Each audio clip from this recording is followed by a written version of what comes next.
آپ کو یاد ہے انگریزوں نے ایک مہم چلائی تھی کہ مسلمانوں کو اپنا غلام بنانا ہے. تو ایک انگریز نے میٹنگ میں کہا کہ نہیں، یہ غلام کبھی نہیں بنتے، یہ کبھی غلام کبھی نہیں بنتے، یہ چار بھی ہوں تو ڈٹ کے کھڑے ہو جاتے ہیں، خوددار ہوتے ہیں.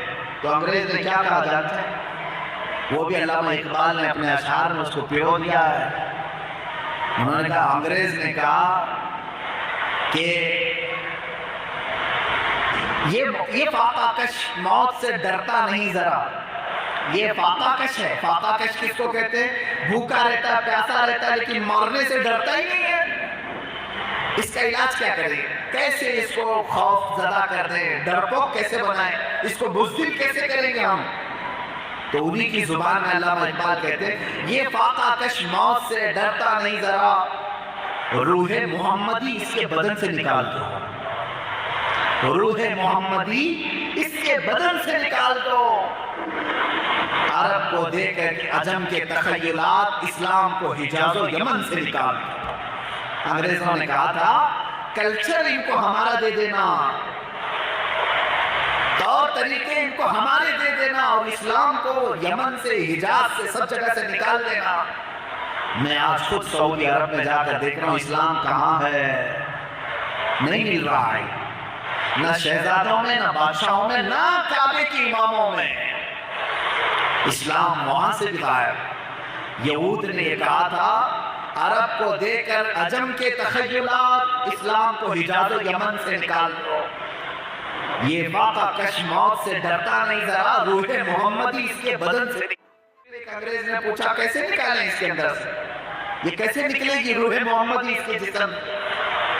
یہ محبت رسول نکالتا نہیں ہے، بار بار گرم ہوتا ہے اپنے نبی کے نام سے، کیسے نکالیں اس کو؟ تو پھر اس نے سولوشن بتایا انگریز نے، تعلیم کے پیالے میں ایسا زہر ملا دے، تعلیم کے پیالے میں ایسا زہر ملا دے، پھر اس لوہے کو تو جس طرح چاہے گھما دے. یہ مسلمان لوہا ہے، جلدی کسی کے ہاتھ میں پگھلتا نہیں. حقیقت ہے کسی کے ہاتھ میں جھکتا نہیں. تو انگریز نے کیا کہا؟ تعلیم کے پیالے میں زہر ایسا ملا دے، پھر اس لوہے کو جس طرح چاہے تو گھما دے. ایجوکیشن سسٹم میں ایسی تعلیم لے کے آ جا کہ ان کے بچے پڑھتے پڑھتے ایسا بے دین ہو جائیں کہ ان کے دلوں سے عشق محمدی ویسی فنا ہو چکی ہوگی. پھر اس ماڈرن ایجوکیشن کے نام پر یہ تو موم ہو چکا ہوگا، جدھر چاہے اسے گھما دے. کبھی بی جے پی میں لے جا، کبھی کانگریس میں لے جا، کہاں جا چاہے لے جا، کبھی یہودیوں میں لے جا، کبھی ہندوؤں میں لے جا. کیونکہ زہر ملا کر کے پلانا شروع ہو گئے. آج ایک فکر دیتا ہوں میں آپ کو، میری ایج کے لوگ بھی جانتے ہوں گے اور ہم سے جو بڑے ہیں وہ لوگ اور بھی جانتے ہوں گے. اسکول پڑھے ہیں، اردو میڈیم کی اسکول، گورنمنٹ اسکول کی بات کر رہا ہوں، پرائیویٹ نہیں، گورنمنٹ اسکول. ہم نے اردو میڈیم کی اسکول میں میرے نبی صلی اللہ علیہ وسلم کے نام کا ایک چیپٹر پڑھا ہے. حضرت محمد صلی اللہ علیہ وسلم آپ لوگ پڑھے، غوث پاک کے نام کا چیپٹر تھا، سبق تھا. ابراہیم بن ادم کے نام کا سبق تھا، امیر خسرو کے نام کا سبق تھا. 10ویں تک اسلامی کوئی نہ کوئی شخصیت کے چیپٹر آتے. آج جا کر کے اردو میڈیم کی اسکولوں کی کتابیں چیک کر کے دکھاؤ کتنی شخصیات اسلام باقی رہ گئی. ارے انہوں نے حضور کا بھی نام نکال دیا، آپ کو خبر ہی نہیں ہے. اردو میڈیم کی اسکولوں سے بھی اسلام غائب ہو گیا. ہماری تاریخ نہیں ہے، اور ان کی چوہوں کی تاریخ ہے، شیطانوں کی تاریخ ہے. آج اسکول کے تعلیمی بورڈ میں، ایجوکیشن سسٹم میں ایسا زہر ہے کہ بچے وہیں سے بے دین ہو چلے جائیں. اسی لیے میرے عزیزو، آج اگر تم اس اسلام کو نہیں اپناؤ گے تو میں بار بار یہ جملہ کہتا ہوں، تمہارے بچے کل کے دن یہ بھی پوچھ سکتے ہیں کہ محمد کس کا نام تھا. معاذ اللہ رب العالمین.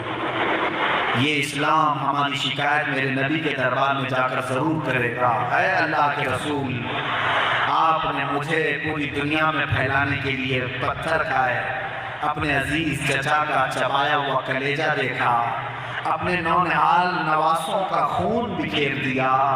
اے رسول پاک، اسی اسلام کی خاطر تو حسین اعظم نے اپنی 72 جانیں پیش کر دی، 6 ماہ کا بچہ بھی دے دیا، 19 سال کا جوان بھی دے دیا۔ اے رسول پاک، یہ میں اسلام کی طرف سے بات کر رہا ہوں، یہ اسلام جا کر شکایت کر رہا ہوگا میرے نبی کے دربار میں، اے رسول پاک، مجھے دنیا میں پھیلانے کے لیے امام احمد بن حنبل نے پیٹھ پر کوڑے اتنے کھائے کہ پیٹھ جھک گئی، امام اعظم ابو حنیفہ نے جیل میں دم توڑ دیا۔ اے رسول پاک، مجھے بچانے کے لیے لاکھوں علماء سولی پر چڑھ گئے، لیکن اے آقا، آج آپ کی امت نے مجھے پردیسی کر دیا ہے، اپنے گھروں سے نکال دیا ہے، اپنے بچوں کی زندگی سے نکال دیا ہے، اپنی تعلیمی سسٹم سے نکال دیا ہے، اپنے سروں سے مجھے غائب کر دیا، اپنے چہروں سے نکال دیا، اپنی مسجدوں سے دور کر دیا ہے۔ اس شکایت پر میرے آقا کو کیا تکلیف نہیں پہنچتی ہوگی؟ میرے نبی کونین صلی اللہ علیہ وسلم کے دربار میں اگر اسلام نے ہماری یہ شکایت کی تو پھر تم کس منہ سے میرے نبی کی مدد کا انتظار کرو؟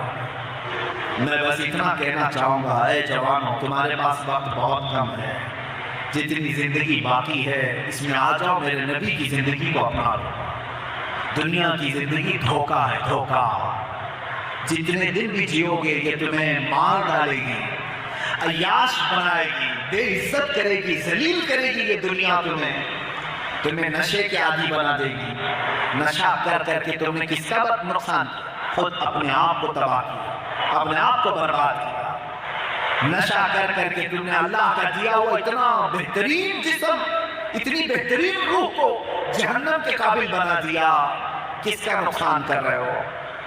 آپ کو اگر کوئی روکتا ہے تو آپ کو ایسا لگتا ہے اس کا کچھ فائدہ ہونے والا، تمہارا فائدہ کرنے کی بات کر رہا ہے۔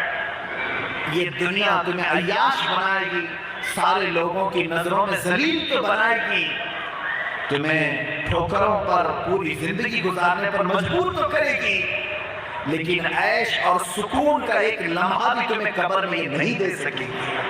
لیکن میرا چیلنج ہے، آؤ میرے نبی کی زندگی جس نے اپنائی، ہو سکتا ہے اسے 2-4 تانے کوئی مارتے مارتے، لیکن جس دن تمہارا لاشا یہاں سے جائے گا، قبر کا ہر لمحہ تمہارا پرسکون گزرے گا، ہر لمحہ، ہر سانس تمہاری سکون کی ہوگی، کیونکہ یہ میرے نبی کا وعدہ ہے کہ جب میرا کوئی غلام آتا ہے قبر میں، فرشتوں سے کہا جاتا ہے دھیرے سے سوال کرنا، آسانی سے اٹھانا، اور اسے اٹھا کر کے فرشتے سوال کرتے ہیں، پھر کیا کہہ کر کے جاتے ہیں معلوم ہے؟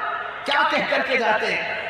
نم کے نومت العروس، اے رسول کے غلام، سو جا، قیامت آنے تک جیسے دولہا سوتا ہے، آرام سے سو جا۔ اسی لیے میرے امام اہل سنت فاضل بریلوی رضی اللہ تعالیٰ عنہ نے ہمیں یہ درس دیا تھا، پھر کے گلی گلی تباہ، ٹھوکریں سب کی کھائی کیوں؟ پھر کے گلی گلی تباہ، ٹھوکریں سب کی کھائی کیوں؟ دل کو جو عقل دے خدا، تیری گلی سے جائے کیوں؟ خاک ہو کر عشق میں آرام سے سونا ملا، خاک ہو کر عشق میں آرام سے سونا ملا، جان کی اکسیر ہے الفت رسول اللہ کی۔ میرے عزیزو، میرے آقا صلی اللہ علیہ وسلم کے دربار میں واپس آ جاؤ۔ میں ہر نوجوان سے کہوں گا، اب بچی ہوئی زندگی نام مصطفیٰ کے لیے وقف کر دو، رسول پاک کی عزت و آبرو اور ان کے لائے ہوئے دین کی حفاظت کے لیے وقف کر دو، اس لیے کہ کل قیامت کے دن بہت لمبا وقت تمہیں گزارنا ہے، بڑا لمبا وقت، چھٹکارا نہیں ملے گا۔ بعض لوگ وہ ہوں گے جو حساب دیتے دیتے 300 سال گزار چکے ہوں گے، ان کا حساب کمپلیٹ نہیں ہو رہا ہوگا، حساب نہیں ہو رہا ہوگا، 50,000 سال کے برابر کا دن ہے، کھڑے رہو، کھڑے رہو، کھڑے رہو۔ اس میدان قیامت میں بہت لمبا وقت کھڑا ہونا ہے، لیکن اگر تم نے اپنی بقیہ زندگی نام مصطفیٰ پر وقف کر دی تو رب تعالیٰ سب سے پہلے انہی بندوں کو بلائے گا